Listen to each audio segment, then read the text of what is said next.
Welcome to Nirmala's cooking. இன்றைக்கி ஒரு lunch menu தான். Chicken gravy parotta. பரோட்டா பாருங்கள், நான் வந்து கடையில் வாங்கின பரோட்டா தான். இது ரெடிமேடு பரோட்டா. இதில் வந்து 5 இருக்குது, ஒரு பேக்கெட்டில் 5 இருக்குது. இது வந்து சூடு பண்ணும்போது நான் உங்களுக்கு காமிக்கிறேன். சிக்கன் 1/2 கிலோ எடுத்துருக்கிறேன், கழுகி வச்சுருக்கிறேன். சிக்கனுக்கு தேவையான பொருளை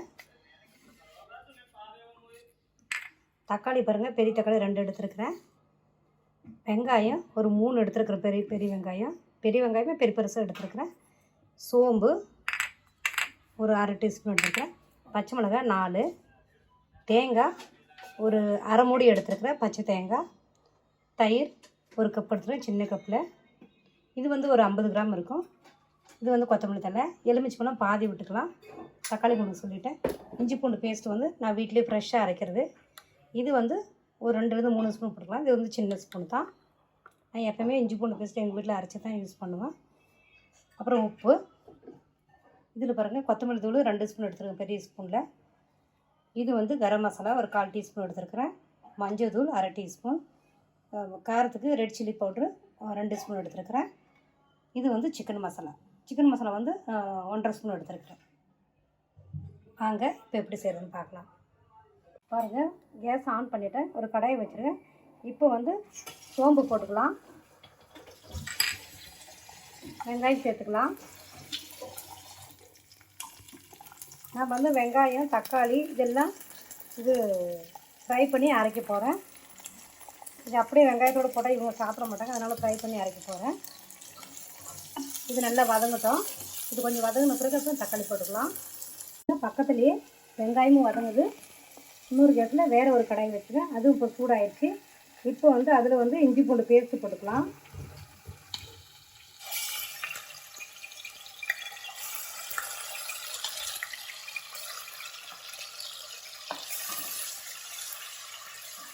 இது நல்லா கொஞ்சம் வதங்கட்டும், ஃப்ரை ஆகட்டும். இஞ்சி பூண்டு பேஸ்ட்டு இந்த பச்சை வாடை போட்டும். இஞ்சி பூண்டு பேஸ்ட்டு வதங்கிடுச்சு. இப்போ வந்து மஞ்சள் தூள் போட்டுக்கலாம்.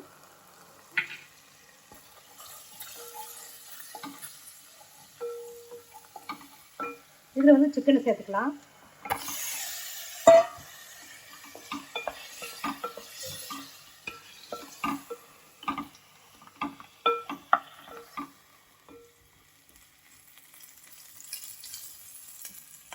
இப்போ வந்து பச்சை மிளகாய் சேர்த்துக்கலாம். இப்படி உடச்சி சேர்த்துக்கலாம். உங்களுக்கு கட் பண்ணி வேணால் கூட போட்டுக்கலாம். நான் 2 பீஸை பாருங்கள் உடச்சி போட்டுக்கிறேன்.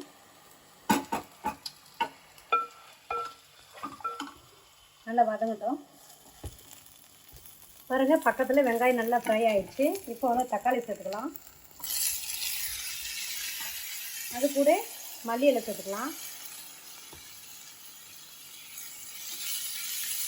மல்லி இலை இப்படி கொஞ்சம் ஃப்ரை பண்ணிவிட்டு குழம்பு வச்சு பாருங்கள், சூப்பராக டேஸ்ட்டாக நல்லாயிருக்கும். டேஸ்ட் சூப்பராக இருக்கும். புதினா போட மாட்டேன், மல்லி இலை போட்டால் நல்லாயிருக்கும். இது கொஞ்சம் வதங்கட்டும். சிக்கனுக்கு தயிர் சேர்த்துக்கலாம்.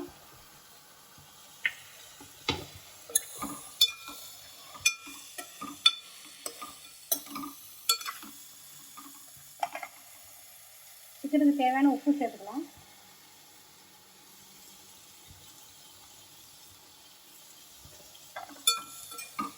மூடி வைக்கணும்னா இதுலேயே நல்லா ஃப்ரை ஆகும் கொஞ்சம்.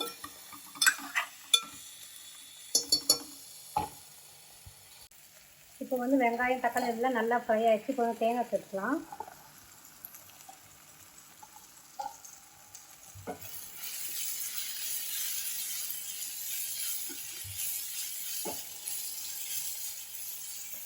இப்போ வந்து கேஸ் ஆஃப் பண்ணிவிட்டு இது வந்து ஆற வச்சுட்டு நல்லா ஆற வச்சுட்டு மிக்சியில் அரைச்சி எடுத்துக்கலாம். நல்லா பேஸ்ட்டாக அரைச்சி எடுத்துக்கலாம். பாருங்கள், இந்த பக்கமும் நல்லா சிக்கன் நல்லா வதங்கிடுச்சு. நல்லா எண்ணெய் பிரிஞ்சு வந்துடுது. இப்போ வந்து பாக்கி மசாலாம் போட்டுக்கலாம். தனியா பவுடர்,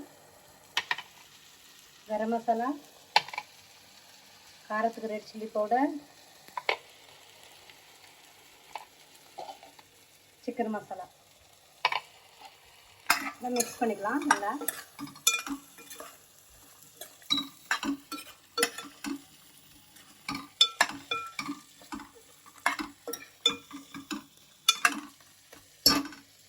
அப்படியே மூடி வச்சிடலாம். இதிலே வதங்கட்டும் கொஞ்ச நேரம்.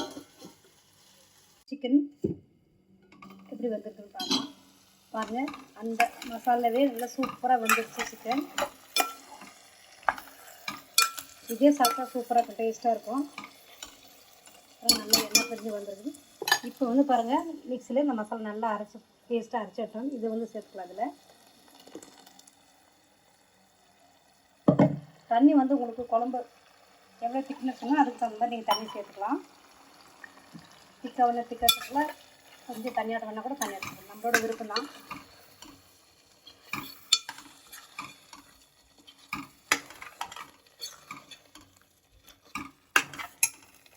இதில் கொஞ்சம் தண்ணி சேர்த்துக்கலாம்.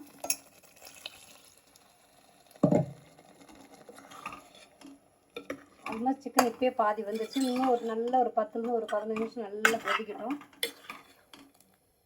இப்போ நம்ம ஊற்றிருக்கிற மசாலோட ஸ்மெல் நல்லா போட்டோம். அப்போ தான் டேஸ்ட் நல்லாயிருக்கும். பரோட்டா கூட சாப்பிடும்போது சூப்பராக இருக்கும். சோம்பு வந்து அப்படியே கூட போட்டு தாளிக்கிறாங்க. எங்கள் பிள்ளைங்களுக்கு அது வாய்க்கு வந்தால் பிடிக்காது. அதனால தான் நல்லா பேஸ்ட்டாக அரைச்சிட்டேன். அரைச்சி சேர்த்தோம்னா நல்லா டேஸ்ட்டாக தான் இருக்குது. இப்போ வந்து மூடி வச்சிடலாம். உப்பு வந்து நீங்கள் செக் பண்ணிக்கோங்க. செக் பண்ணிவிட்டு பத்தலாம் போட்டுக்கோங்க. இப்போ வந்து மூடி வச்சிடலாம். திறந்து பார்க்கலாம். இப்போ வந்து பாதி லெமன் விட்டுக்கலாம்.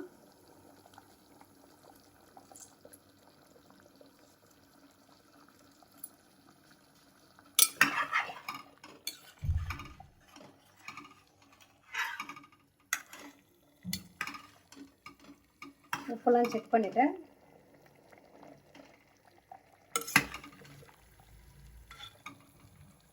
சிக்கன் வந்துருச்சுன்னு பார்க்கலாம்.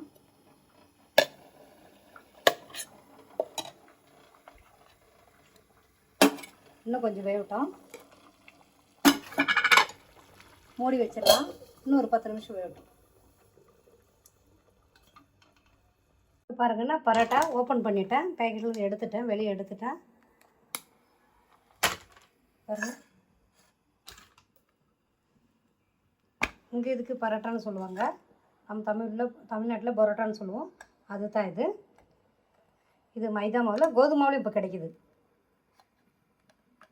இது வந்து இப்போ பாருங்கள், சப்பாத்தி தவா வச்சுருக்கிறேன். தோசை தவாவில் சாரிங்க, சப்பாத்தி தவா வச்சு இப்போ சூடாகுது நல்லா.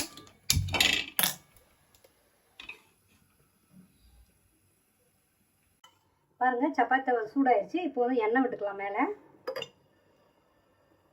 பாருங்கள், இப்போ வந்து பரோட்டாவை சேர்த்துடலாம். இது நல்லா சூடாகும். இது மேலே கொஞ்சம் எண்ணெய் விட்டுக்கலாம். இது சூடாகி வந்து 2 சைடு நல்லா வேக வச்சு எடுத்த பிறகு நல்லா சாஃப்ட் வரும். நம்ம கடையில் வாங்கிறதோடு இது நல்லா சாஃப்டாக வரும்.